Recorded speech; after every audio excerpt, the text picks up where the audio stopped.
What's going on, guys? It's Nerd, and today we're talking about Mario and Luigi Paper Jam. You see the other Mario RPGs underneath, but I wanted to talk about this one first, since it was the first one I played. Makes sense? Alright, so we got it over there. Let's just grab the game case.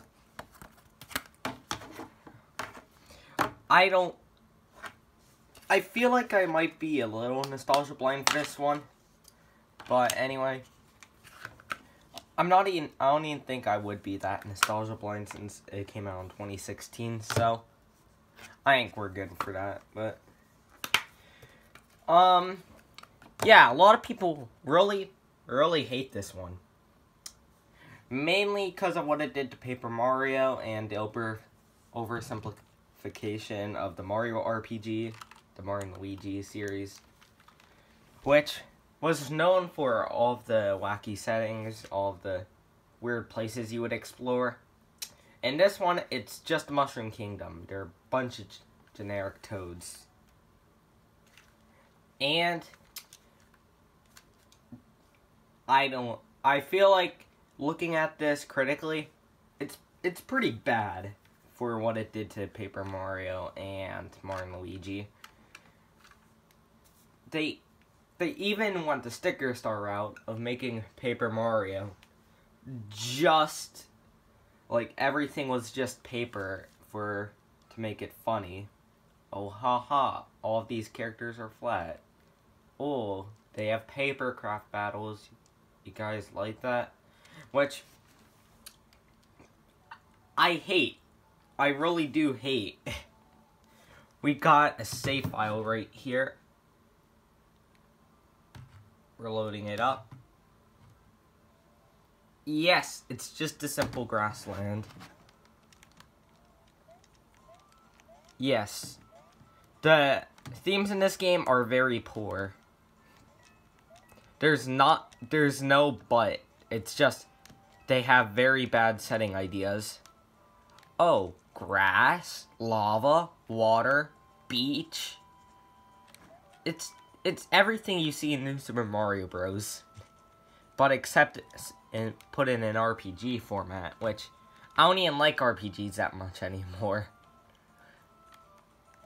I felt like they were too slow. Mario and Luigi was a bit different. I still kind of play it. But even then, I just think this one is much more fast-paced than the other ones. Mainly because they added a dash functionality. Which, you don't get this until a little bit later. This is the beginning of the game. But having a 3-person setup was pretty unique for Mario RPGs. Why do I keep saying But most of this game has generic enemies. Goomba, Koopa, you gotta save toads. And not only that, but they sometimes have these paper toad missions where you gotta rescue them. First off, some of them are hidden in the world, which are very short, which I wish they would do rather than these dumb battles that break the flow.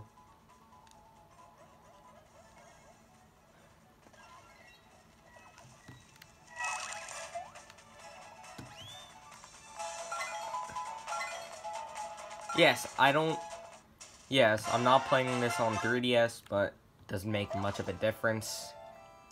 This game looks the exact same. I like this game pretty good. It's a pretty good game when you're trying to ignore what it did to the Mario and Luigi series. But I feel like in this game you gotta avoid battles, just like what happened in Paper Mario Color Splash. And recently, the Origami King. It's kind of sad to think about that. Alpha Dream made this game, which created the Mario RPGs since the very beginning of the Mario and Luigi series. And once this game came out, it was their last mainline entry. And it's pretty mediocre. Which I kind of feel like is kind of depressing.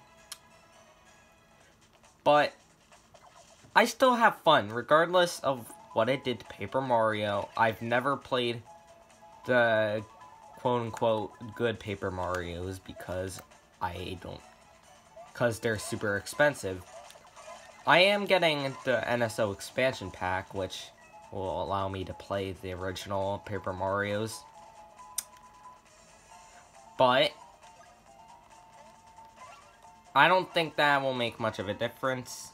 I think once I'll play it, I think it's okay, but that's much more traditional of an RPG, which I'm not, as I said, I keep saying this, but I'm not that big of a fan of traditional RPGs.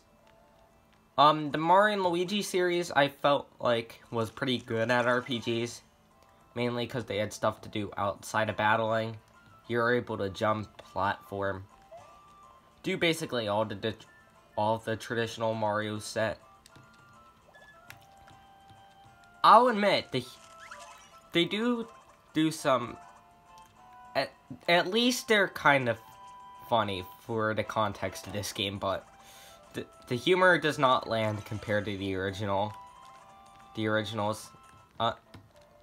This is where you're supposed to learn the dash functionality.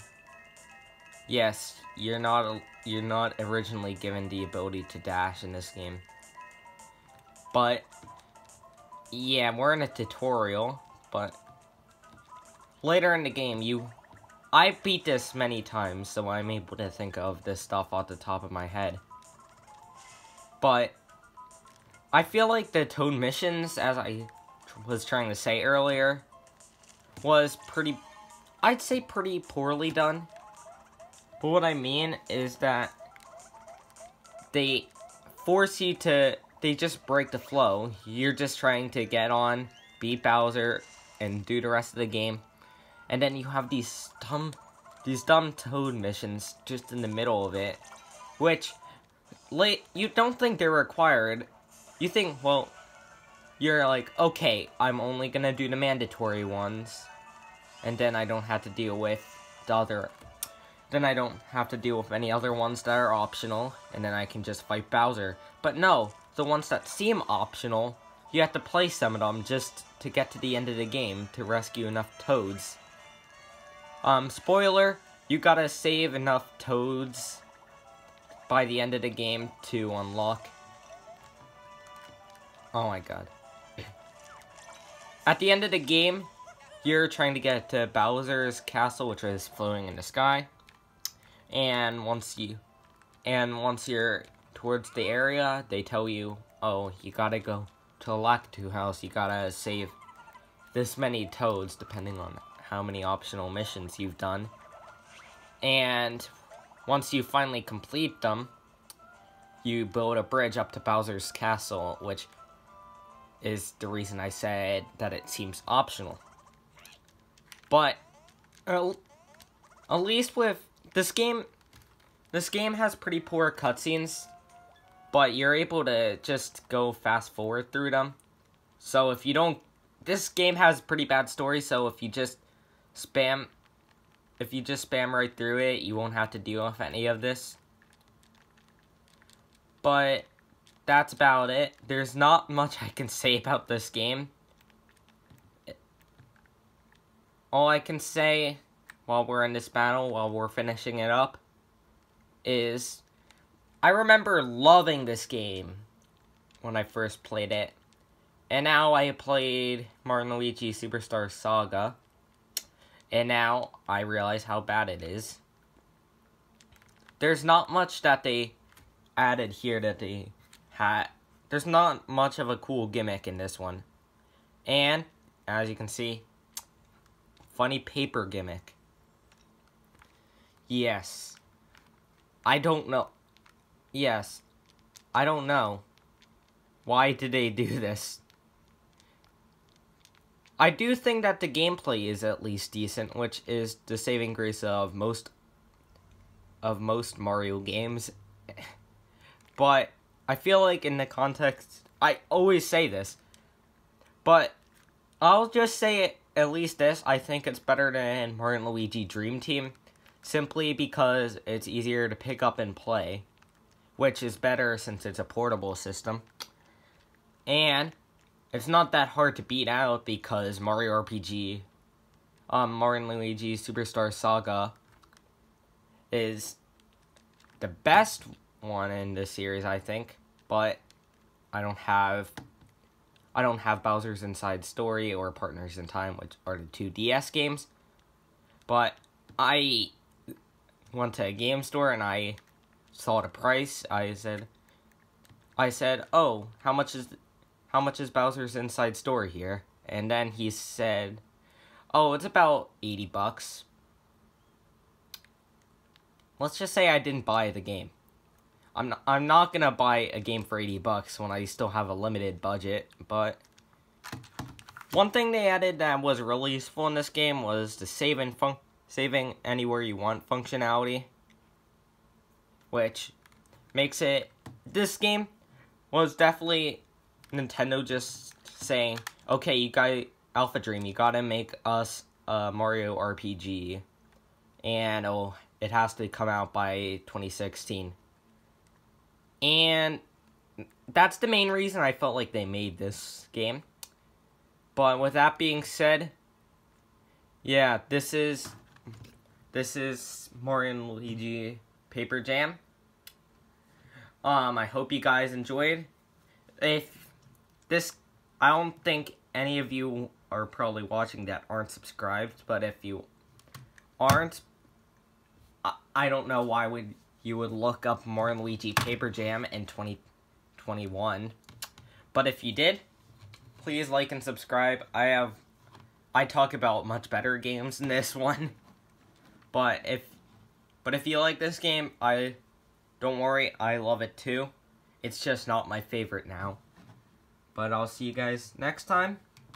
I'll see you this Friday. I've been saying that so many times. I'm excited for you guys to see that video. Like and subscribe, and I'll see you next time. Bye.